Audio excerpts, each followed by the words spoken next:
Selamat pagi Bapak Ibu Saudara-saudara yang dikasihi oleh Tuhan Yesus Kristus. Berjumpa kembali bersama saya Pendeta Eka di dalam renungan firman Tuhan pada hari ini Senin 5 Juli 2021. Kiranya sukacita dan damai sejahtera dari Tuhan Yesus terus memberkati Bapak Ibu Saudara sekalian yang tentunya membawa kebahagiaan dalam hidup kita. Puji nama Tuhan. Baik Bapak Ibu Saudara-saudara, sampai pada pembacaan kita hari ini 2 Raja-Raja pasal yang ketiga. Pastilah ketika kita membaca firman Tuhan, Roh Kudus bekerja dan itulah yang memberkati hidup kita. Puji nama Tuhan. Dan sebentar kita akan bersama merenungkan bagian dari pasal ini. Sebelumnya kita berdoa. Tuhan Allah Bapa di surga yang kami puja sembah dalam nama Tuhan Yesus. Sungguh kami bersyukur dan berterima kasih untuk setiap kebaikan Tuhan yang boleh kami alami sampai pada pagi hari ini.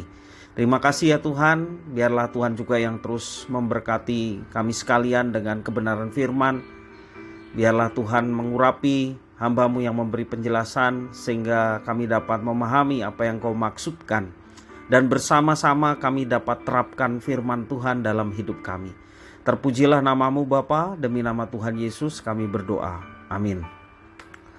Bapak Ibu Saudara-saudara yang dikasihi oleh Tuhan, dalam kisah Alkitab kita sering melihat bahwa Allah berinisiatif menolong umat Israel. Walaupun umat Israel berperilaku tidak setia terhadapnya. Seringkali terjadi seperti itu. Namun kondisi kali ini sangat berbeda dengan biasanya. Allah hanya bertindak saat orang yang berkenan kepadanya menaikkan permohonan. Artinya demi orang yang berkenan kepadanya, Allah rela dalam tanda petik melakukan apapun. Di sini kita melihat bahwa Allah memberikan ruang bagi umat percaya untuk ikut andil dalam karyanya. Lalu siapakah orang yang berkenan di hadapan Allah? Orang itu adalah Nabi Elisa. Saat berada di padang gurun Edom, Nabi Elisa kedatangan 3 tamu yang tidak diduga dan tidak diundang, yakni Raja Israel, Yoram, Raja Yehuda, Yosafat, dan Raja Edom. Saya bacakan di dalam ayat yang ke-6 sampai ayat yang ke-12, demikian firman Tuhan. Keluarlah Raja Yoram pada waktu itu dari Samaria, lalu ia memeriksa barisan seluruh orang Israel. Selanjutnya ia menyuruh orang kepada Yosafat, Raja Yehuda, dengan pesan, Raja Moab telah memberontak terhadap aku. Maukah engkau bersama-sama aku berperang melawan Moab? Jawabnya, aku akan maju. Kita sama-sama, aku dan engkau, rakyatku dan rakyatmu, kudaku dan kudamu. Lagi ia bertanya, melalui jalan manakah kita akan maju? Jawabnya, melalui padang gurun Edom. Maka berjalanlah Raja Israel dan Raja Yehuda dan Raja Edom.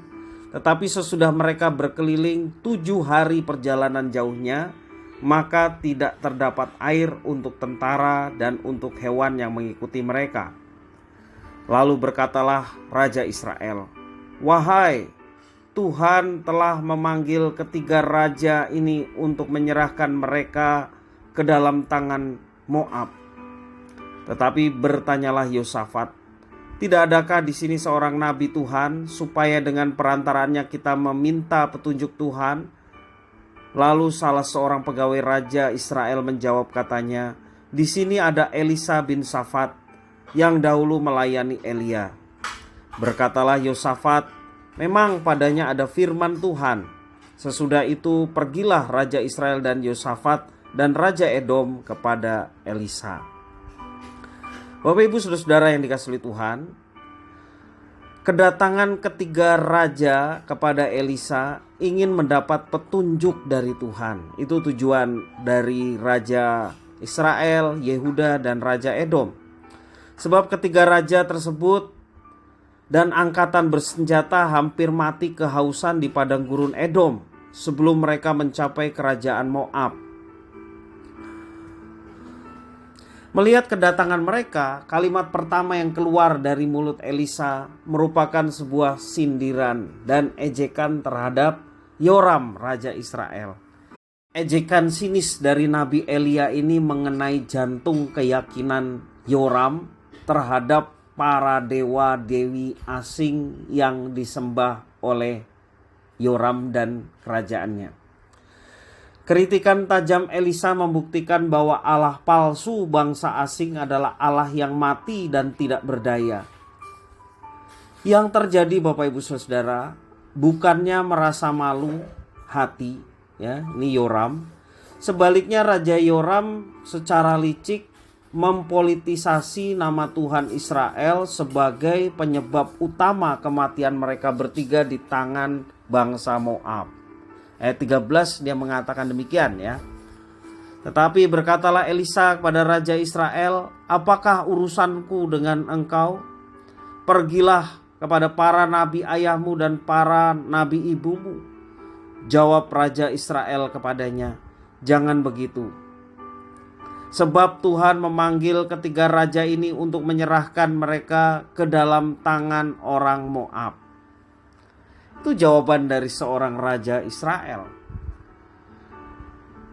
Meski Elisa tahu bahwa Yoram ini adalah raja yang licik, tetapi ia tidak tega melihat kerajaan Israel dan Yehuda hancur oleh Moab.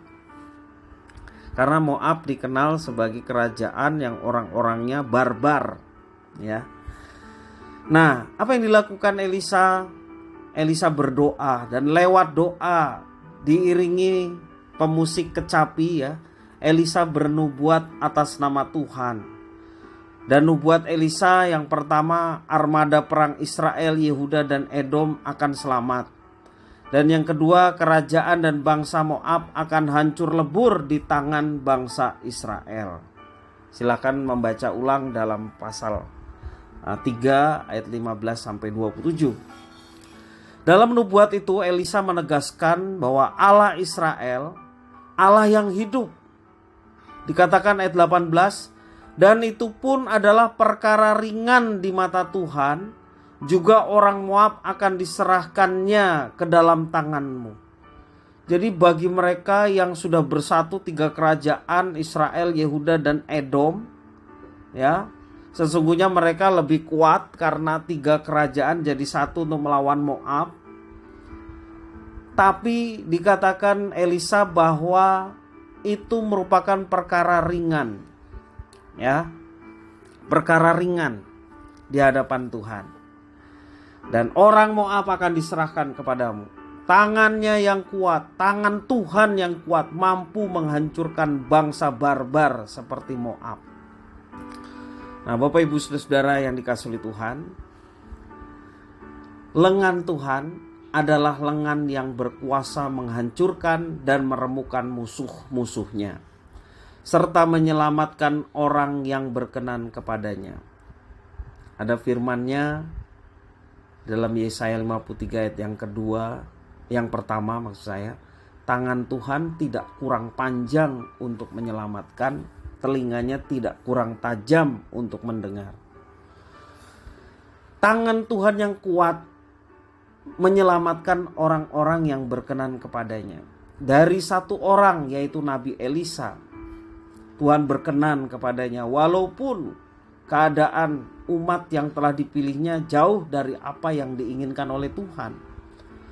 Tetapi doa dari seorang yang berkenan menyelamatkan bangsa, tiga bangsa. Nah, Bapak Ibu Saudara, peperangan kita saat ini bukanlah peperangan fisik seperti pada masa Yoram dan Yosafat, ya, tetapi peperangan melawan penghulu udara atau melawan iblis. Contohnya godaan untuk malas. Ini peperangan, ya, terhadap rasa malas. Godaan untuk tidak melayani. Ini peperangan bagi kita. Godaan perselingkuhan dalam sebuah pasangan. Ini peperangan yang harus kita lawan dan kita menangkan. Kita merasa seringkali sudah tidak sesuai dengan kehendak Tuhan, berjalan semau kita sendiri, namun hidup kita serasa masih baik-baik saja, tidak ada masalah, tidak ada tantangan yang sedemikian berat sehingga kita merasa bahwa saya sudah menyimpang tapi tidak ada masalah.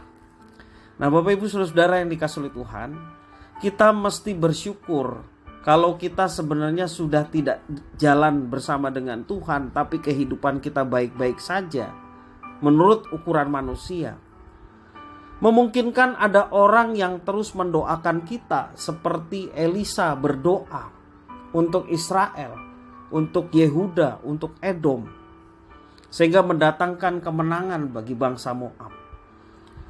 Bapak Ibu Saudara, mari kita bersyukur ketika kita sudah menyimpang tapi hidup kita masih baik-baik saja menurut ukuran manusia. Ada orang yang mendoakan kita dan kita mau kembali kepada Tuhan ketika kita disadarkan akan hal itu. Jangan terus menyimpang, jangan terus menganggap bahwa saya begini toh tidak ada masalah, sehingga kita terus larut dalam dosa dan hidup dalam kemalasan.